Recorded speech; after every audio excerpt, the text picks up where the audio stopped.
प्रथम राज्यस्तरीय योगासन स्पर्धा 2025 आज दिनांक 31 जानेवारी रोजी सकाळी 11 वाजता या स्पर्धेचं उद्घाटन थाटात पार पडलं। या उद्घाटन प्रसंगी कार्यक्रमाला प्रदीपजी देशमुख, तालुका अध्यक्ष राष्ट्रीय काँग्रेस पार्टी राजूभाऊ आकोटकर, शहर प्रमुख शिवसेना विनोद भाऊ पाटील, उपसरपंच शिवसेना राजेशजी अस्वार, सेवानिवृत्त सैनिक ॲडव्होकेट श्री गोपालजी उम्मक, अध्यक्ष Sant Gulabbaba Ashram Takarkheda, More doctor NPC Dinkar Bhagat, Jagdish Jadhav, doctor Nandkishor Patil, संस्थापक अध्यक्ष मानवसेवा विकास फाउंडेशन व तालुका आरोग्य अधिकारी सुधीरजी डोंगरे या उद्घाटन प्रसंगी प्रमुख मंचकावर उपस्थित होते। यावेळी संस्थेचा व प्रथम राज्यस्तरीय योगासन स्पर्धेसंदर्भात यावेळी डॉक्टर नंदकिशोर पाटील यांनी विस्तृत माहिती दिली। योग आणि निसर्गोपचाराचं याआधी आम्ही 4 संमेलन घेतले आहेत। हे 5वं संमेलन आहे आणि 5व्या संमेलनामध्ये आम्ही 5 दिवसाचं आयोजन केलेलं आहे। त्यामध्ये 4 दिवस योगा आणि निसर्गोपचारावर सत्र आहेत, जे सकाळी 6 वाजतापासून तर रात्री 10 पर्यंत चालणार आहेत। मध्ये नॅचरोपॅथीचं भोजन असं बरेच कार्यक्रम आणि बरेच वक्ते, जवळपास 40पेक्षा जास्त वक्ते या सगळ्या कार्यक्रमांसाठी येत आहेत। सोबतच आपण एक दिवसाचं म्हणजे 3 तारखेला 3 फेब्रुवारीला आपण म्हणजे 5व्या दिवशी आपण एक योगाची राज्यस्तरीय कॉम्पिटिशन स्पर्धा आयोजित केलेली आहे। या स्पर्धेमध्ये वयवर्ष 8 ते वयवर्ष 100पर्यंत कोणत्याही वयापर्यंत व्यक्ती येऊ शकतात आणि आपलं योगा सादरीकरण करू शकतात। प्रत्येक गटाला 5-5 आपण मेडल ठेवलेले आहेत आणि त्याचं बक्षीस वितरण त्याच तारखेला म्हणजे 3 तारखेलाच होणार आहे। मी राजेश अस्वार। आजच्या या मानवसेवा पॅरामेडिकल कॉलेजद्वारा आयोजित 5 दिवसीय योगा संमेलन खूप काही शिकल्यासारखं वाटते। बरेचसे विद्यार्थी बाहेरगावाहून आणि वेगवेगळ्या प्रदेशातून येत आहेत आणि मी पाटील सरांना शुभेच्छा देतो। आणि आज पूर्ण जगात योगाचं महत्त्व सर्वत्र कळलेलं आहे।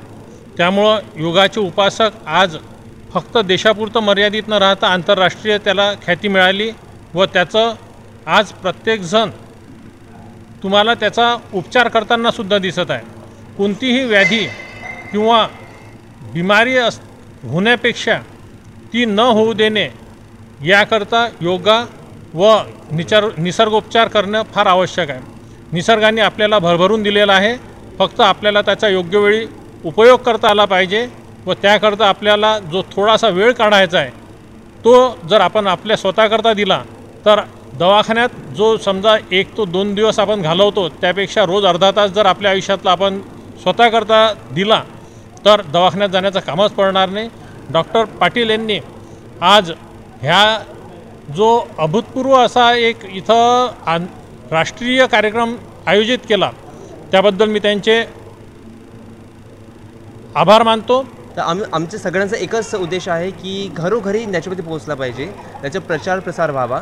जसं महात्मा गांधीजींनी या चिकित्सेचा सुरुवात केली होती भारतात, तसंच त्यांच्या एक उद्देशाला त्यांचं ते एक एम होतं, त्यालाच आम्ही सपोर्ट करतो आहे आणि आमची पण तेच एक प्रयत्न आहे की प्रत्येक घरोघरी नॅचरोपॅथी केली पाहिजे, प्रत्येक व्यक्ती स्वस्थ असलं पाहिजे आणि जेव्हापर्यंत व्यक्ती स्वस्थ राहणार नाही त्याचा विकास होणार नाही आणि प्रत्येक व्यक्तीचा विकास म्हणजे आपल्या देशाचा विकास आहे। मला योगाबद्दल हेच सांगायचं आहे। मी 2006 मध्ये हरिद्वार येथे जाऊन स्वामी रामदेव बाबा यांच्याकडून योग शिकून आलो आणि त्यांनी सांगितलं कि तुम यहाँ से जाने के बाद निःशुल्क यानी कि कोई कीमत न लेते हुए योग लोगे। आज माझा वेद मंदिर मध्ये नियमित योग सुरू आहे।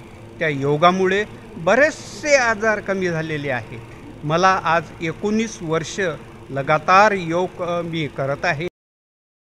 मान्यवरांची भाषणं झाली। यावेळी प्रथम राज्यस्तरीय योगा स्पर्धा घेतल्याबद्दल संदर्भात आयोजकांचे सर्व पाहुणे मंडळींनी अभिनंदन केले। ही स्पर्धा फक्त पारंपरिक योगा प्रकारात घेतली जाणार असल्यानं सांगितलेली ही स्पर्धा वेगवेगळ्या 6 महिला व पुरुष वयोगटात घेतली जाईल। ज्यांना स्पर्धेमध्ये भाग घ्यायचा आहे त्यांनी गुगल फॉर्म भरायला संदर्भात यावेळी सूचना करण्यात आल्या होत्या व पत्रकार परिषदेच्या माध्यमातून संपूर्ण जिल्हा, राज्य व राज्याबाहेरील सर्व स्पर्धकांना याची माहिती देण्यात आली होती।